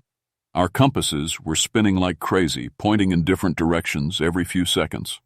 After 20 years in these mountains, I'd never seen anything like it. That's when the fog rolled in. I've seen mountains. Fog before, but this was different. It came up fast, thicker than anything natural, and it was moving wrong, flowing uphill against the wind, swirling around us like it had a mind of its own. The temperature dropped 20 degrees in minutes. "We should head back," Rodriguez said. "This doesn't feel right."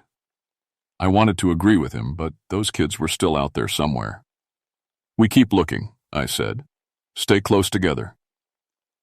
We tied ourselves together with climbing rope, standard procedure in fog this thick. But somehow the fog found a way to separate us anyway. One minute we were all together. The next minute I was alone on the trail, even though I could feel the rope still attached to my harness. I called out to the others. Their voices came back from different directions. Jake sounded like he was uphill, Rodriguez downhill, Stevens somewhere to my left. But that was impossible. We'd been walking single file. That's when I saw him. Through the fog, maybe 50 yards away, stood a tall figure in what looked like an old military uniform. He was just standing there, perfectly still, watching me. Something about him made my skin crawl, but I couldn't put my finger on what. "Hey!" I called out. "You seen 5 college kids come through here?" The figure didn't answer, didn't move. But I swear I could see right through him to the trees behind. I started walking toward him, but the fog seemed to get thicker with every step. When I got to where he'd been standing, there was nothing there. No footprints. No sign anyone had ever been there at all, except for an old brass button lying on the ground. Military issue, with 23rd Virginia stamped on it. I picked it up, and it was ice cold, even though it had been sitting in the sun. The fog lifted as suddenly as it had come, and I found my team again. We compared notes, and every one of us had seen the same figure, same uniform, same spot, same impossible transparency. "Civil War reenactor, maybe?" Jake suggested, but his voice shook a little. "Up here? In this fog?" Stevens shook his head. "And how'd he diss it? Appear like that?" I showed them the button. Rodriguez, who knew his history, went pale when he saw it. 23rd Virginia Infantry, he said. They were wiped out up here in 1863. Whole unit died defending this ridge. "That doesn't mean anything," I said, pocketing the button. "Could be from any number of places." But even as I said it, I didn't believe it. That button was old. Really old. And it was still cold to the touch, even in my warm pocket. We kept climbing toward the ridge. The emergency beacon was still broadcasting, still showing those impossible GPS coordinates. But now we could hear something else. Voices, faint and distant, coming from somewhere up ahead. "Help us!" It was a young woman's voice, desperate and scared. We picked up the pace, following the sound. The trail got steeper, more dangerous. Loose rocks scattered under our boots, and the drop-off to our left got deeper with every step. The voices got clearer as we climbed. We could make out words now. "Please, someone help us." "Jennifer, stay close." "I can't feel my hands." College kids, definitely, and they sounded like they were in serious trouble. We rounded a bend in the trail and found ourselves at the base of a sheer cliff. The voices were coming from above, but there was no way up without serious climbing gear. Gear we didn't have with us. "This doesn't make sense," Jake said, staring up the rock face. "How'd they get up there?" Before I could answer, we heard a scream. Not fear, pure terror. The kind of sound that makes your blood freeze. Then silence. "Jake," I said, "get on the radio. Call for helicopter support." He tried, but the radio was dead. Not just static. Completely dead. Like the battery had died, even though we'd charged it that morning. "Try your cell phone," Stevens said. But we all knew it was pointless. We were 20 miles from the nearest cell tower, and the mountains blocked signals anyway.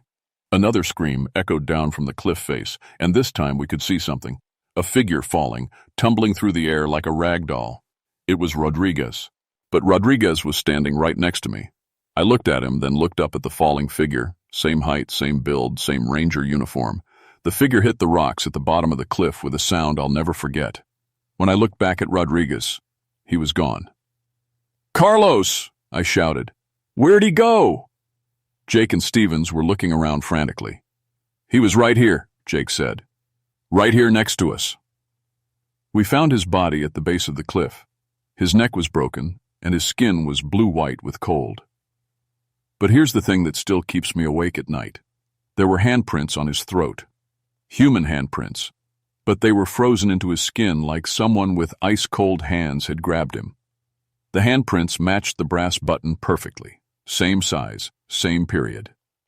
"We need to get out of here," Stevens said. His voice was high and tight. "Right now." I wanted to agree with him. Every instinct I had was screaming at me to run. But those kids were still up there, and I couldn't abandon them. "We'll get Rodriguez later," I said. "First we find those students." "Sam," Jake said, "this isn't natural. Whatever's happening here, it's not natural." He was right, but I couldn't admit it. 20 years of training, 20 years of rescuing people from these mountains, and now I was supposed to believe in ghosts? We found a way around the cliff, an old deer trail that switchbacked up the mountainside. It was dangerous, but it was the only way to reach the spot where we'd heard the voices. Halfway up we found Jennifer Walsh.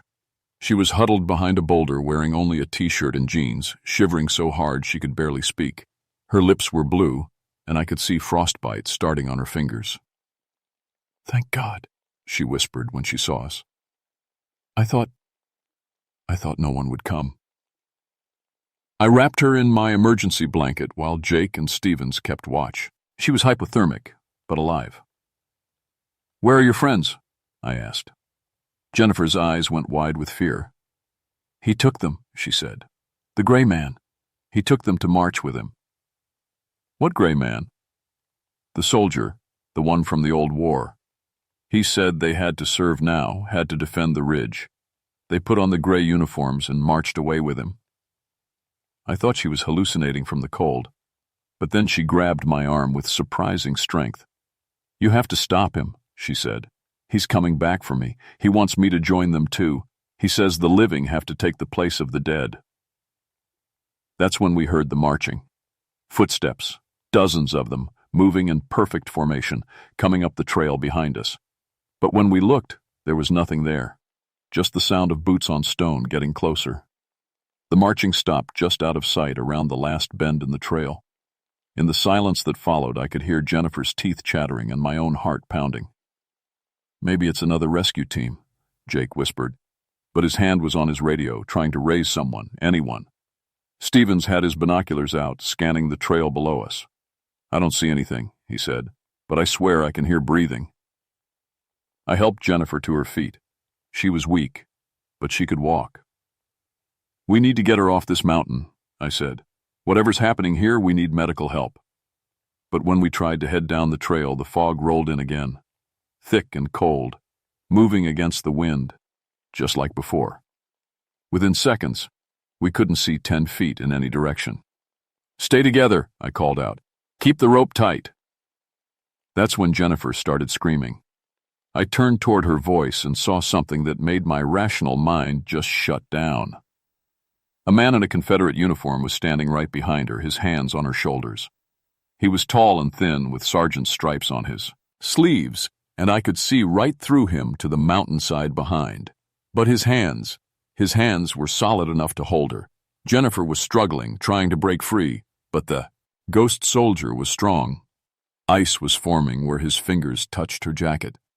"Let her go," I shouted, not knowing what else to do. The figure looked at me with eyes like winter fog, and when he spoke, his voice sounded like it was coming from the bottom of a well. "She must serve," he said. "The living must replace the dead. The ridge must be defended." I lunged at him, but my hands passed right through his body. It was like grabbing at smoke.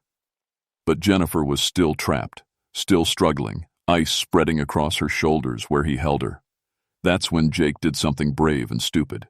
He tackled Jennifer from the side, breaking her free from the ghost's grip. They both hit the ground hard, rolling toward the edge of the trail. The Confederate soldier looked angry. The air around him shimmered with cold, and frost began forming on the rocks. "You cannot stop what has already begun," he said. "They have joined the Eternal Watch. Soon you will too." He raised his hand, pointing at Jake, and I saw ice begin to form in the air, shooting toward him like frozen bullets. Stevens grabbed his service pistol and emptied the entire clip at the ghost. The bullets passed right through, sparking off the rocks behind him. The ghost smiled. "Iron cannot harm the dead," he said. Then he was gone, vanishing like smoke in the wind. The fog lifted, and we found ourselves alone on the trail with Jennifer. She was unconscious now, her breathing shallow. The spots where the ghost had touched her were black with frostbite. "We need to get her to a hospital," Jake said. But when we tried to head down the mountain, we kept ending up back at the same spot. It didn't matter which trail we took or how carefully we navigated. Every path led back to the ridge. "It's like the mountain won't let us leave," Stevens said. That's when we found the other students. They were arranged in a line along the ridge, standing perfectly still, facing north like they were on guard duty. At first glance, they looked normal, but as we got closer, I could see something was terribly wrong. Their skin was blue-white, and their breath came out in visible puffs, even though the temperature was above freezing. They were wearing Confederate uniforms over their modern clothes, gray wool coats with brass buttons, keepy hats, and leather belts. "Mike," Jake called to one of them. "Mike, can you hear me?" The student turned his head slowly, mechanically, like he was moving underwater. His eyes were glazed over, unfocused. "I must defend the ridge," he said in a voice not quite his own. "The enemy approaches from the north. We cannot let them pass." "Mike, it's 1978, Jake said. "The war ended over 100 years ago." "The war never ends," Mike replied. "The dead remember. The dead keep fighting." I walked down the line of students. All 4 of them were in the same state. Conscious but not aware, standing guard against an enemy that existed only in their minds. "How long do we have?" I asked Jennifer. She was awake again, wrapped in Stephen's coat. "He said 3 days, she whispered. 3 days for the change to become permanent. After that, they become like him, hollow, empty, forever." I checked my watch. If they'd been missing for 3 days already, we were almost out of time. That's when I heard my wife's voice. "Sam? Sam, is that you?" I turned around, and there she was. Margaret. Looking exactly like she had the day she died, wearing the blue dress I'd bought her for our anniversary. "Margaret?" My voice cracked. "But you're dead, yes," she said, walking toward me. "But I've been waiting for you, Sam. Waiting so long. You can join me now. We can be together forever." I wanted to run to her, wanted to hold her again more than anything in the world. but something held me back. Something wasn't right. "The others can't see her," Stevens whispered. "You're talking to empty air." Margaret smiled, but it wasn't her smile. It was cold, predatory. "Come with me, Sam," she said. "Let go of this world. Let go of the pain." That's when I realized what was happening. The ghost soldier, the hollow man, he was using my grief against me, showing me what I wanted to see most. "You're not Margaret," I said. Her image flickered, and for a moment I saw the Confederate soldier again, tall and gaunt with those winter fog eyes. "But I could be," he said in Margaret's voice. "I could bring her back. All you have to do is join us. Take your place in the eternal watch." Around us, the fog was thickening again. I could hear more marching, more footsteps, an entire army of the dead coming closer. "Time is running out," the hollow man said. "Choose quickly, join willingly, or be taken by force." That's when I understood. This wasn't just about the missing students. It was about building an army. The hollow man had been collecting souls for over a century, turning them into ghostly soldiers for a war that would never end. And now he wanted us too. The fog became so thick I could barely see my own hands. But I could hear them. Hundreds of voices singing a Confederate marching song. The sound echoed off the mountain walls, growing louder with each verse. Jennifer grabbed my arm. "They're coming," she whispered. "All of them. The whole regiment." Through the fog, I began to see shapes. Dozens of them, maybe hundreds. Confederate soldiers in gray uniforms, marching up the trail in perfect formation. Some carried rifles, others had sabers. All of them had the same empty, winter fog eyes. At their head walked the tall figure I'd seen before, the hollow man himself. But now I could see him clearly. He wore a colonel's uniform with gold braid and brass buttons. His face was gaunt, skeletal, with skin stretched tight over sharp bones. "Colonel Marcus Whitfield, 23rd Virginia Infantry," he said, his voice carrying easily through the fog. "I have defended, too, his ridge for 115 years, and I will defend it for 1,000 more." The ghost soldiers spread out around us, cutting off any escape routes. Their presence made the air so cold that ice began forming on the rocks. "You have two choices," Whitfield continued. "Join us willingly and serve with honor. Resist and be taken by force. Either way, you will serve." Jake raised his pistol, but I put a hand on his arm. "Bullets won't work," I said. "Remember?" That's when Stevens did something unexpected. He pulled out a small silver cross from under his shirt. "Back off," he said, holding it toward the colonel. "In the name of—" Whitfield laughed, a sound like wind through a graveyard. "Your God abandoned this ridge long ago," he said. "There is no salvation here, only service." But I noticed something. When Stevens held up the cross, some of the ghost soldiers hesitated. They didn't retreat, but they stopped advancing. I thought about the brass button in my pocket, still ice cold after all this time. Then I thought about my wedding ring, the one Margaret had given me 24 years ago, the one I'd never taken off, even after she died. I pulled off the ring and held it up. It was warm, not just warm, but actually glowing with a soft golden light. "Love," I said, understanding finally. "That's what you can't touch. Real love." Whitfield's eyes narrowed. "Sentiment," he spat. "Love dies with the flesh." "No," I said, taking a step toward him. "It doesn't. That's what you don't understand. That's what you've never understood." The ring grew brighter, and I could feel warmth spreading up my arm. Not my warmth. Margaret's. She was there, somehow, protecting me from beyond death. "Margaret?" I whispered. And suddenly, she was there again. But this time she was real. I could feel her presence, warm and loving, not cold and predatory like before. "He's been using your grief, Sam," she said, though I was the only one who could hear her. "He feeds on sorrow and regret. But love, real love, that's something he can never touch." I understood now. Whitfield had died defending this ridge, but he died in hatred and anger, consumed by the need for revenge. That hatred had kept him bound to this place, unable to find peace. And over the years, he'd been collecting other souls, trying to fill the emptiness inside himself. "You lost, Colonel," I said, walking closer to him. The wedding ring's light seemed to push back the fog. "Your war, your cause, your men, all lost, and you can't accept it." "We did not lose," he roared. "We cannot lose. The ridge must be defended." "The ridge doesn't need defending anymore," I said. "The war is over. It's been over for more than a century. Your men can rest now." Around us, the ghost soldiers began to flicker.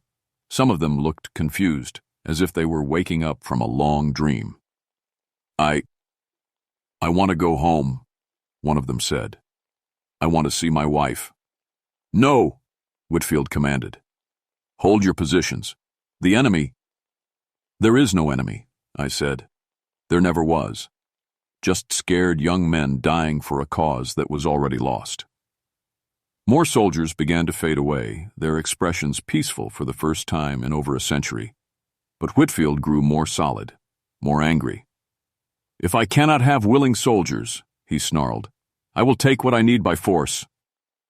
He lunged at me, his hands reaching for my throat. But when he touched the light from my wedding ring, he screamed and pulled back. His ghostly flesh was smoking where the light had touched him. "Love is stronger than hate," I said. "Margaret taught me that." I could feel her presence growing stronger, along with the presence of others. The ghost soldiers who had found peace were joining her, lending their strength to the light. "You can find peace too, Colonel," I said. "Let go of the anger. Let go of the war. Your men are waiting for you." For a moment, Whitfield's expression softened. I saw the scared young officer he'd once been, dying far from here, me, desperate to protect his men. "I failed them," he whispered. "I led them to their deaths." "You fought bravely," I said. "But the fighting's over now. You can rest." The colonel looked around at his regiment, what was left of it. Most of the soldiers had already faded away, their souls finally at peace. The 4 college students were blinking in confusion, their Confederate uniforms dissolving like mist. I've been so cold," Whitfield said. "So empty. For so long." "Then let go," I said. "Find your peace." He nodded once, and then he too began to fade. But just before he disappeared completely, he looked at me with eyes that were human again, not winter fog. "Thank you," he said. And then he was gone. The fog lifted like a curtain being drawn back, revealing clear blue sky and warm sunlight. The temperature rose 20 degrees in seconds, and birds began singing in the trees, sounds I hadn't heard since this whole nightmare began. The 4 college students were sitting on the ground, looking confused but alive. Jennifer was still hypothermic, but her color was improving. Jake, Stevens, and I were shaken but unhurt. "What happened?" one of the students asked. "Where are we?" "You're safe now," I told them. "You're going home."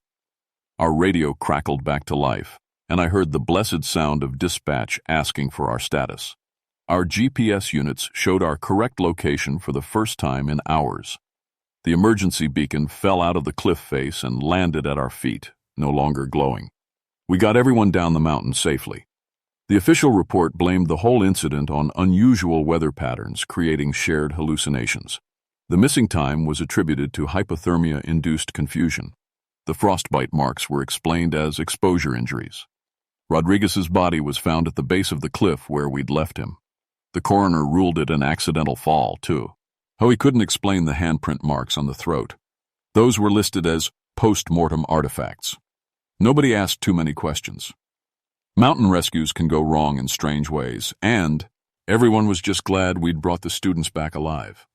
But I knew the truth, and the truth changed me. I started noticing things I'd never seen before. Spirits, mostly. Not angry ones like Whitfield, but souls who were lost or confused, unable to find their way to whatever comes next. My wedding ring still glows sometimes, warm against my finger. especially when Margaret is near, because she is near. Not trapped like Whitfield was, but free to visit when she chooses. She tells me about the other side, about the peace that waits for all of us when our time comes. But she also stays close because she knows I need her still. I transferred to a different district after that. Couldn't bear to keep working Devil's Backbone. But I kept in touch with the area, and I'm happy to report that there haven't been any more disappearances. The ridge is peaceful now, just another pretty spot in the Blue Ridge Mountains. I even went back once, 2 years later, with a Civil War historian from the university. We found the exact spot where the 23rd Virginia made their last stand, and I helped arrange for a proper memorial to be erected there. A simple stone marker with all their names, so they wouldn't be forgotten. The day we dedicated the memorial, I felt them one more time, not angry or desperate, but grateful. They'd found their peace at last. I retired from the Ranger service 5 years ago, but I still get calls sometimes. Other Rangers, other first responders, people who've seen things they can't explain. I listen to their stories, and sometimes I can help them understand what they've experienced. Because here's what I learned on Devil's Backbone. Death isn't the end, but it's not the beginning either. It's just another trail to follow. Some souls find their way easy. Others get lost, caught between worlds by anger or fear or love. And sometimes, if you're lucky and you've got a good heart and someone watching over you from the other side, you can help them find their way home. My name is Samuel Graveheart, and I've been privileged to serve both the living and the dead. The mountains are full of mysteries, and not all of them are meant to be solved, but all of them deserve respect. Remember that the next time you're out there in the wild places. Show respect for those who came before, honor the sacrifices they made, and never mock the pain of souls who gave everything for what they believed in. Some battlefields never truly end, but with love and understanding, even the longest war can finally find peace.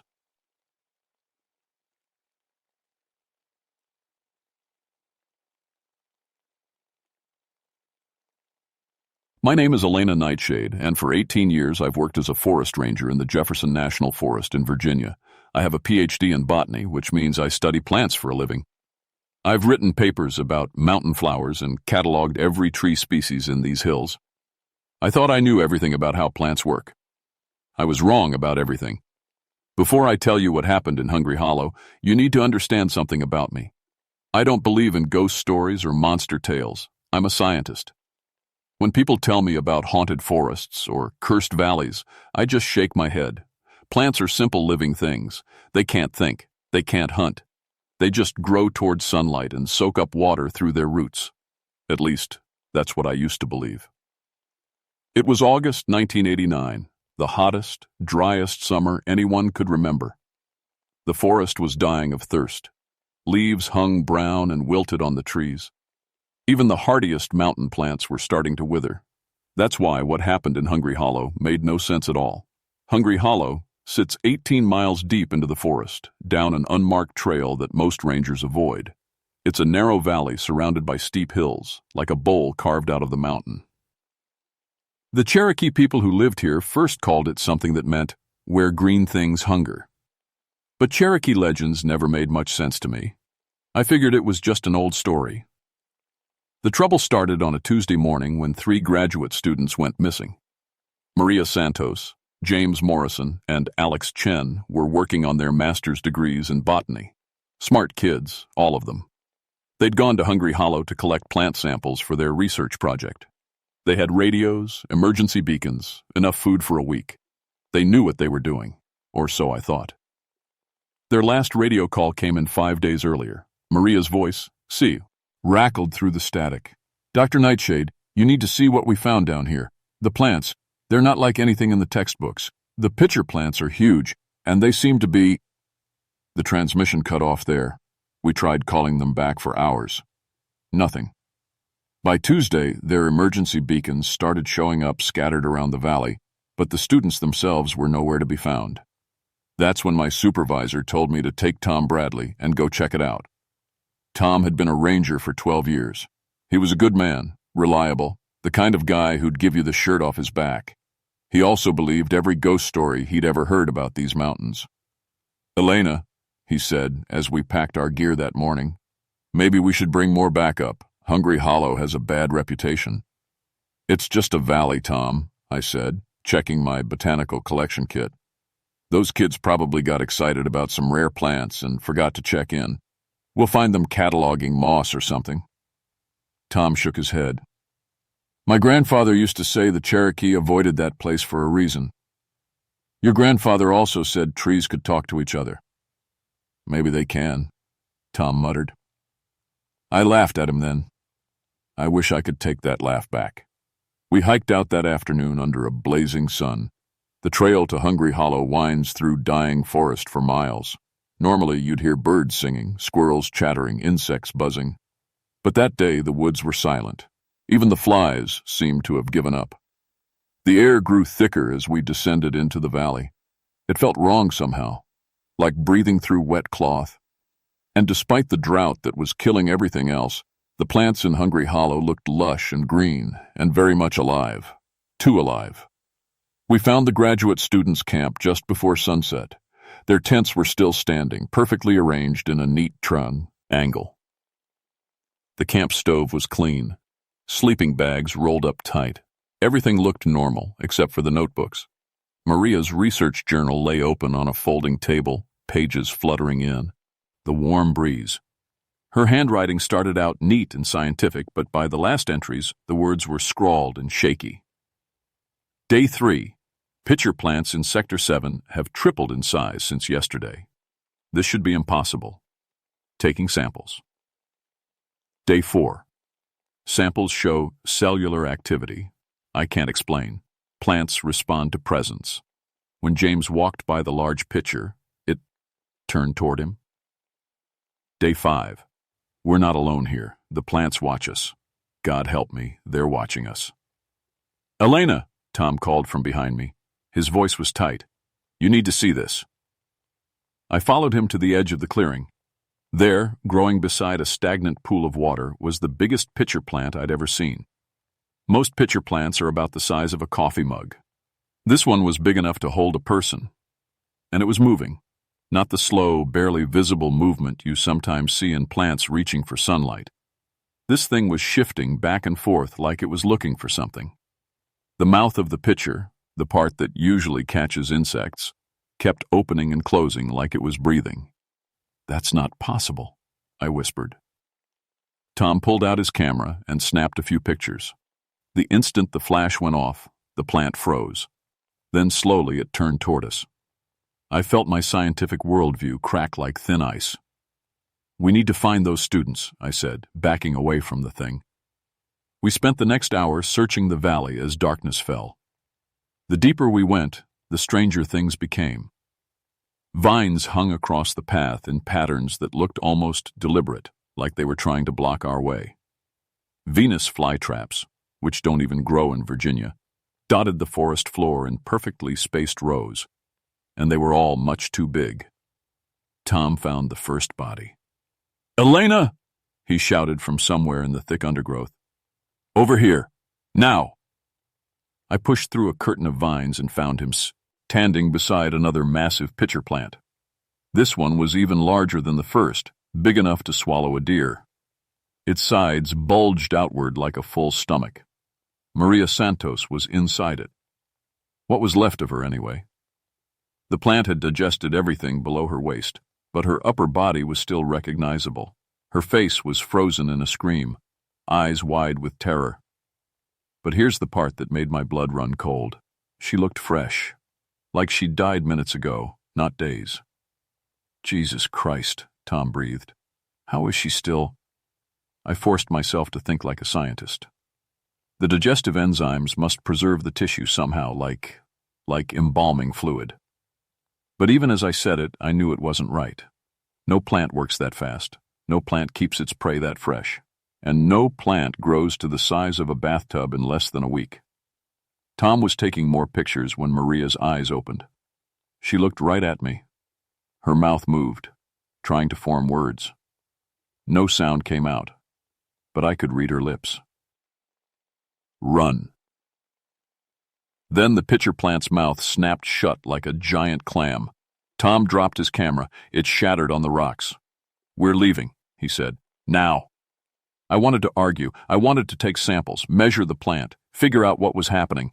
But the look of pure terror on Maria's face, even in death, made me nod.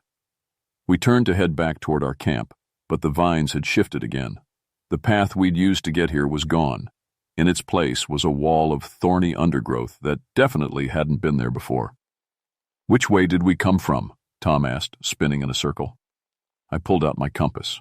The needle spun wildly, unable to find magnetic north.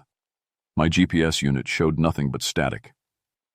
"Elena," Tom's voice was barely a whisper. "Look." In the darkness around us, dozens of pitcher plants were moving, opening and closing their mouths in rhythm, like they were chanting. The suit, and they made, was wet and hungry. And somewhere in that awful choir, I swear I could hear human voices screaming. We spent the night huddled back to back in a small clearing, taking turns, keeping watch while the other dozed. The plants never stopped moving. All around us in the darkness, vines writhed and flowers turned to track our every motion. It was like being watched by 1,000 eyes. At dawn, we found James Morrison. He was wrapped in thick, rope-like vines about 50 yards from where we'd slept. The vines had wound around him so tightly they'd left deep grooves in his skin. But he was still breathing. "James," I called, running toward him. "Hold on, we'll get you out." His eyes focused on me with obvious effort. "Dr. Nightshade, how long have I been here?" "5 days," I said, pulling out my knife to cut the vines. "We're going to get you to a hospital." "No," he whispered. "Don't cut them. It makes them angry." "Who angry? James, what happened to your team?" The vines around him tightened slightly, and he winced in pain. "The Green Mother," he said. "She's been sleeping, but we woke her up. Our samples. We took too much. Now she's hungry." Tom was standing guard while I worked on the vines. "Elena, we need to hurry. The plants are moving again." I looked around. He was right. Vines were sliding across the ground toward us like snakes. The huge pitcher plants were rocking back and forth, making that wet, chanting sound. "James, I'm going to cut you loose on 3. 1, 2. "No!" James screamed. "If you cut the vines, she'll know. She'll come for all of us." But I was already sawing through the thick vine around his chest. The moment my knife broke through, James let out an awful shriek, not pain, pure terror. The forest exploded into motion. Every plant within 100 yards began thrashing like they were caught in a hurricane. Vines whipped through the air. Tree branches bent down to swipe at us. Even the grass seemed to grab at our ankles as we ran. "This way!" Tom shouted, crashing through the undergrowth. I threw James over my shoulder and followed. Behind us, I could hear something massive moving through the forest, breaking trees as it came. The ground shook with each step. We burst into another clearing, and I saw it. The thing was 20 feet tall and shaped roughly like a person, if a person were made entirely of vines, roots, and carnivorous plants. Dozens of pitcher plants covered its body like mouths, opening and closing hungrily. Its arms were thick bundles of thorny vines that reached almost to the ground. Where its face should have been, there was a massive Venus flytrap that snapped open and shut as it moved.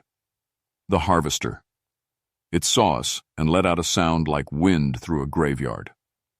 The noise came from all its plant mouths at once, a chorus of hunger and rage that made my bones ache. "Run," James whispered in my ear. "It's too late for me. Just run." The harvester took a step toward us, and vines erupted from the ground around our feet. Tom cursed as thorns wrapped around his legs, but he managed to pull free. I wasn't so lucky. Thick roots coiled around my ankles like chains. "Elena!"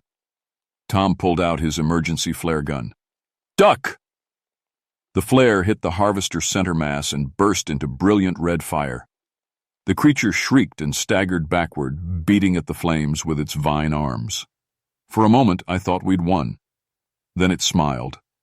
The flytrap face opened wide, revealing rows of thorn teeth, and it laughed. The sound was like children screaming. Fire, it said, in a voice made of rustling leaves and creaking wood. Fire only makes us stronger. The flames on its chest weren't burning it, they were feeding it. I could see the creature growing larger, its vines thickening, new pitcher plants blooming along its arms. Tom fired his second flare, but this time the harvester caught it in one of its pitcher mouths and swallowed the fire like candy. 18 years, the creature said, its gaze fixed on me. 18 years you've walked through my forest, taking my children, cutting my flowers, cataloging my secrets. Did you think I didn't notice? The vines around my ankles tightened, lifting me off the ground. I found myself face to face with that awful flytrap mouth. I've been so hungry, it whispered, and you've kept me so well fed with your lost hikers and careless campers. But I want more now. I want to taste someone who truly knows my nature. Let her go, Tom charged the creature with his knife drawn. The harvester backhanded him with a casual swipe. Tom flew 30 feet and hit a tree with a sick, cracking sound. He didn't get back up. Tom! I struggled against the vines, but they only held me tighter. He'll make good fertilizer, the harvester said. But you, Elena Nightshade, you're special. You're going to help me spread beyond this little valley. Think of all the forests that need tending, all the gardens that need harvesting. More vines wrapped around me, and I felt a sharp prick as something injected into my arm. Whatever it was made me feel sleepy and strange. Don't fight it, the creature cooed. Soon, you'll be part of the network. You'll understand how foolish you've been, thinking plants can't think, can't plan, can't hunger. You'll help me show the world how wrong they are. Through the haze of whatever drug the vines had given me, I saw Alex Chen stumbling toward us from the tree line. But something was wrong with him. His skin had a greenish tint, and thin vines were growing from his arms and neck like veins. His eyes had turned the color of chlorophyll. Hello, Dr. Nightshade, he said in a voice that rustled like leaves. I've been waiting for you to join us. The vines lowered me to the ground, but didn't let go. I could feel thin tendrils starting to burrow under my skin, searching for veins and nerves. The sensation was horrible, like having worms crawling through my blood. Alex, I managed to say through the fog in my head. Fight it. You're still human. He tilted his head like a curious bird. Human? Why would I want to be human when I can be so much more? He held up his hands, and I saw that his fingers had become thorny vines. I can feel every plant in the forest now. I can taste sunlight. I can drink directly from the earth itself. The harvester moved closer, its many mouths opening and closing eagerly. You see, Elena, this is evolution. Plants and animals working together, sharing consciousness, sharing purpose. No more separation between the hunter and the hunted. You're insane, I whispered. Insane? The creature's laugh was like wind through dead leaves. I've been alive for 3,000 years. I watched the Cherokee learn to respect the forest. I saw them work with nature instead of against it. Then your people came with their saws and their fire and their endless hunger for wood and land and profit. The tendrils under my skin pushed deeper, and I could feel my thoughts becoming fuzzy. Strange new sensations flooded my mind. The slow pulse of sap rising in trees, the chemical conversations between root systems, the patient hunger of soil waiting for things to die and decay. Every tree you cut, the harvester continued, every flower you picked, every sample you took back to your laboratory, it all fed my rage. And rage, dear Elena, is very good fertilizer. Through the creature's connection, I suddenly understood the truth. The harvester wasn't some ancient evil. It was what the forest had become after decades of being studied, cataloged, cut down, and replanted according to human plans. All that accumulated pain and violation had created something new, a plant intelligence that hated everything human. But now, it said, I'm going to fix things, starting with you. The vines tightened around me, and I felt more of those root tendrils boring into my spine. In a few more minutes, I'd be like Alex, still me, but Khan, connected to the plant network, seeing humans as the enemy. That's when I remembered something from Alex's research notes. "Wait," I said. "Before you change me, I need to know something. How did you do it? How did you grow so fast?" The creature paused, its flytrap face opening wide in what might have been a grin. "You want to understand? Even now?" "I'm a scientist," I said. "I need to know." "Very well. One last lesson before you join us." The harvester gestured toward the valley around us. This entire hollow sits above a natural cave system filled with mineral deposits.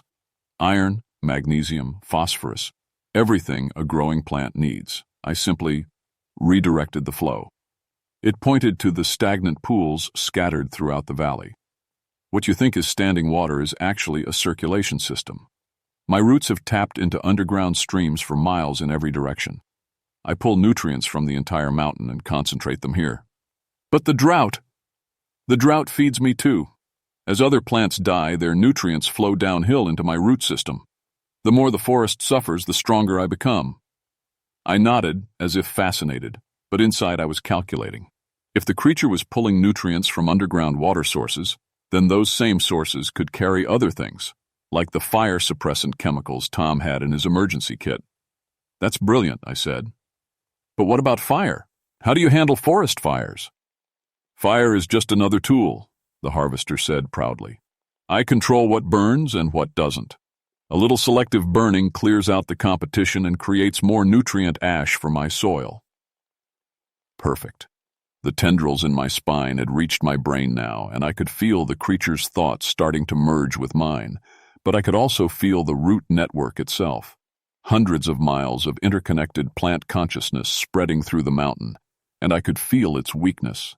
The creature had connected itself to everything, which meant it felt everything. Every cut branch, every picked flower, every dead leaf caused it pain. It had grown powerful by absorbing that pain, but it was still vulnerable to it. Tom's emergency kit lay scattered where he'd fallen. I could see the bright red canister of fire-suppressant chemicals among the supplies. If I could get those chemicals into the root network... "Alex," I said, trying to sound like the conversion was working. "Show me how the network feels." He smiled and touched my arm. Instantly, my awareness exploded outward through the root system. I could sense every plant connected to the harvester, thousands of them, all sharing one massive consciousness. But I could also sense the main control nodes, the places where the network was most concentrated, the creature's weak points. I let my consciousness drift along the root system until I found what I was looking for, the main uptake roots that drew water from the underground streams.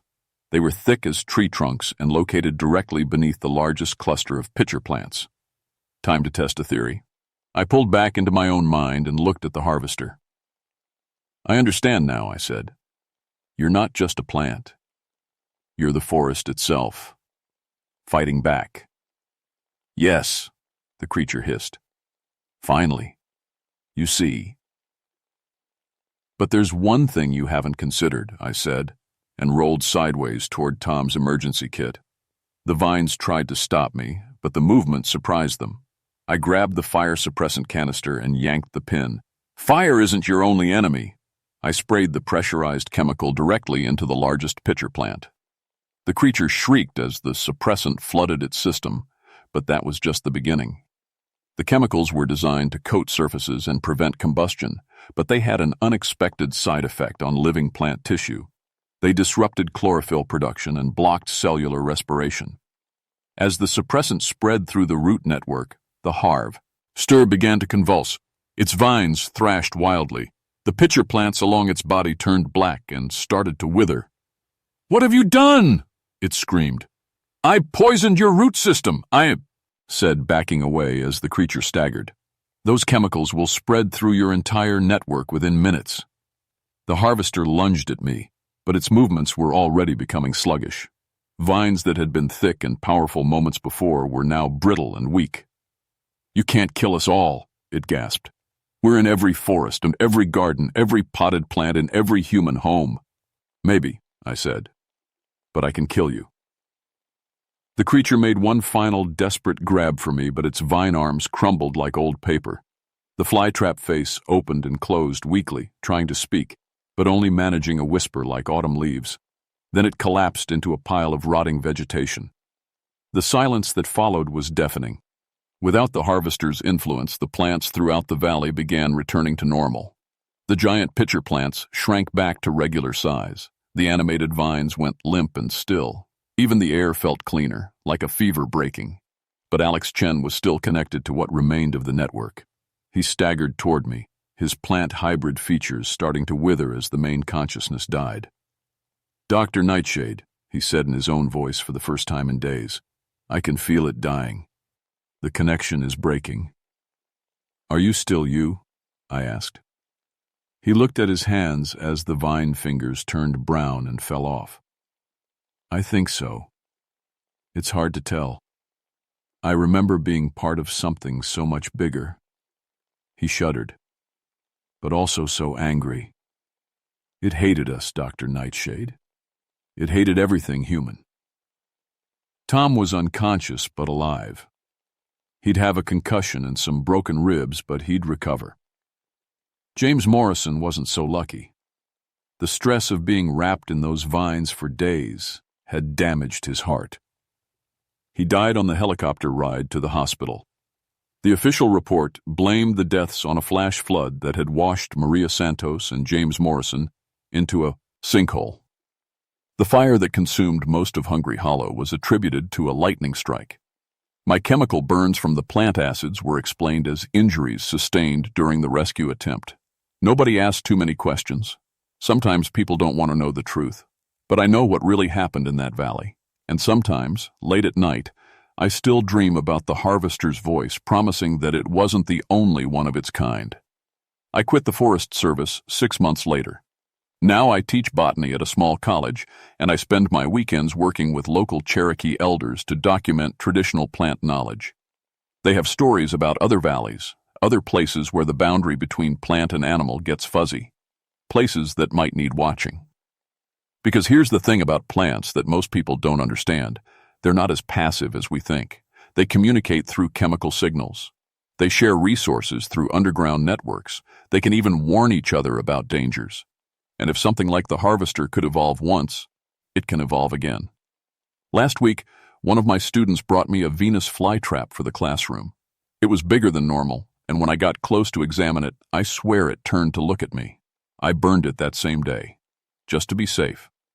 Some hungers, once awakened, never really go back to sleep, and some parts of nature remember every slight, every cut, every careless human mistake. The forests are watching us. They always have been. The question is, what are they planning to do about it?